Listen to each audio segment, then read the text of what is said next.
Fearless Disease. All right, let's bring in Heritage Foundation Chief Economist EJ Antoni. We got a lot to chew on here, EJ. Let me start with tariffs, the tariff revenue. Money coming in the door, that's good for a government that's running huge deficits. The problem is the big deficits each month are bigger than the tariff revenue. So you got this talk about rebate checks, $2,000. EJ, you're the economist. Put it all together. What should the government be doing with this money? Well, Brian, I understand the impulse here and why you want to just hand out money to people who are hurting right now. You want to provide them some relief. But we've been down this road before. When the government starts sending checks out to people where there's no tie-in, there's no incentive for working, you're not going to actually provide any relief. Sure, you get a short-term fix, kind of like a sugar high, but if you really want to provide relief to people, reduce the deficit. Put that revenue towards reducing the deficit, and therefore the government's going to borrow less money. That puts less pressure on the loanable funds market, and therefore puts downward pressure on interest rates. That means people will pay less in interest on their credit cards. Mortgage interest rates go down. Student loans, auto loans, you name it. That's a way to provide real relief. If you want to give any kind of tax cut kind of incentive there, then make it exactly that. Make it a tax cut, specifically something that reduces marginal rates. Create an incentive for people to work more, to work harder, and to earn more, because that will then produce more, which increases the amount of products and services available. And again, that puts downward pressure on prices. That's a formula for bringing real relief to folks. It sounds like. Now, the question is he literally, or is he threatening economic war over currency competition? This may be bigger than any trade deal. I mean, he made some good points where instead of course giving free money to America, to the American citizens, that's going to put us in a deficit. That's going to enable a lot of, I would say, bad characteristics when it comes to people. That's an opinion. Not a lot of people think that.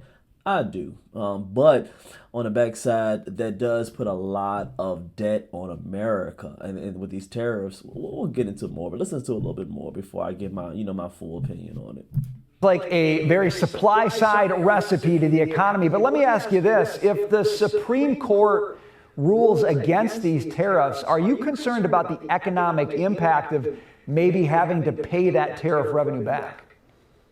Oh, certainly, Brian, absolutely. And look, there's so much up in the air right now. And if you listen to the oral arguments from that case, I think it's actually pretty unclear which way the court is going to decide, because there's, I think, a decent chance that we don't get a sweeping decision. In other words, they say all of the tariffs using IEEPA are constitutional or unconstitutional. There's a really good chance, Brian, that instead we get a decision that says in certain cases, maybe like with fentanyl, the administration can use this authority, but then in other cases, perhaps, it's not going to be applicable. If we look at history, though, let's not forget that after the Civil War, the income tax had been ruled unconstitutional. It was originally supposed to be a wartime measure, and then after.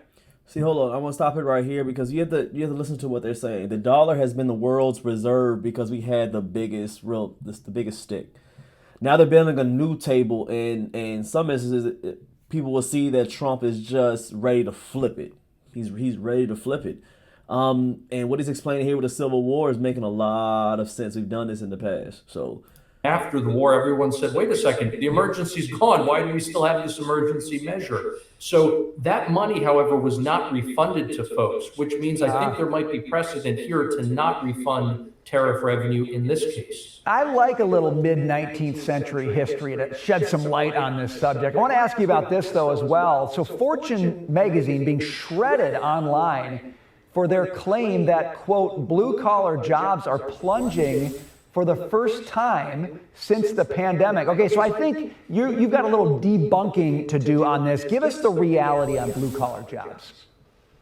Well, Brian, this is just absolute nonsense that somehow this is all of a sudden a trend for 2025. Manufacturing has been in contraction for literally a couple of years now. Since really the beginning of 2023, the sector has been losing jobs on net. And that's a trend that unfortunately still continues to this day. I think it's probably going to take quite some time before we really see all of the pro-growth policies that are being put in place now really bear fruit. And again, turn that trend around, stop the hemorrhaging, and then produce job gains instead of job losses. But again, the idea that somehow 2025 is the first time since the pandemic, I should say, that we've been losing blue collar jobs, it's nonsense. Everyone can see on the screen there the fact that the trend has been down, and it has been down since literally the start of 2023. So it's almost 3 years old now. Quick exit question. Do you see the blue collar jobs turning around in 2026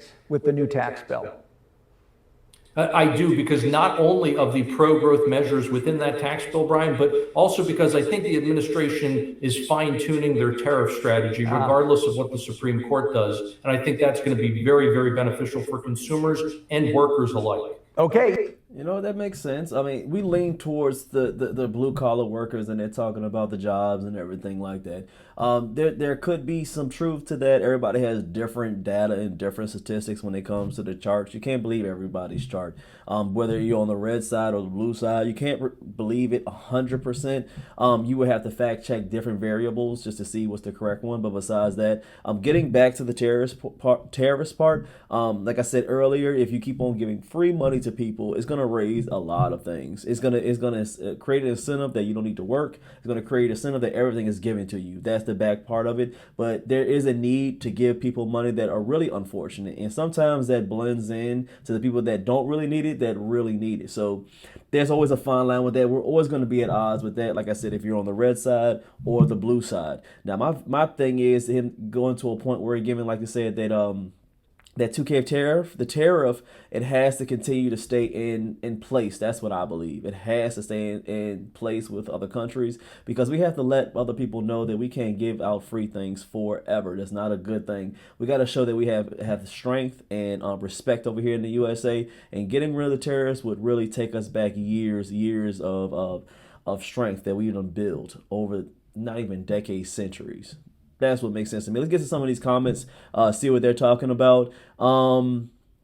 That's right. Comes right after that 5K Doge check. Y'all remember Doge and all of the supposed savings? I remember that. I remember that. For real, I remember that. Some people forget about that. In other cases of the government giving you the shirt off your own back, that could make sense. Yeah. Laugh out loud. 2K is a drop in the bucket. Corporations get billions in tax relief as they fire people. I mean, that's a yay and nay. I mean, I can understand what you're saying. 2K and a drop in the bucket. I mean, that is right. When corporations are getting billions, and they're still firing people, it seems like some of their salaries and they're getting richer and richer.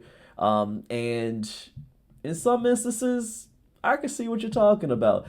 I mean, I don't 100% agree with it, but I can see why people think that, because when it comes to you being a little guy and you see that they're getting millions off, but you don't realize that they're getting millions back on taxes so they can supply more jobs. And just because a few people get fired doesn't mean that they're not helping more people. That's saying you get certain tax benefits and you hire 200 people, but you see that you only on tabloid, you see like maybe 10 people got fired.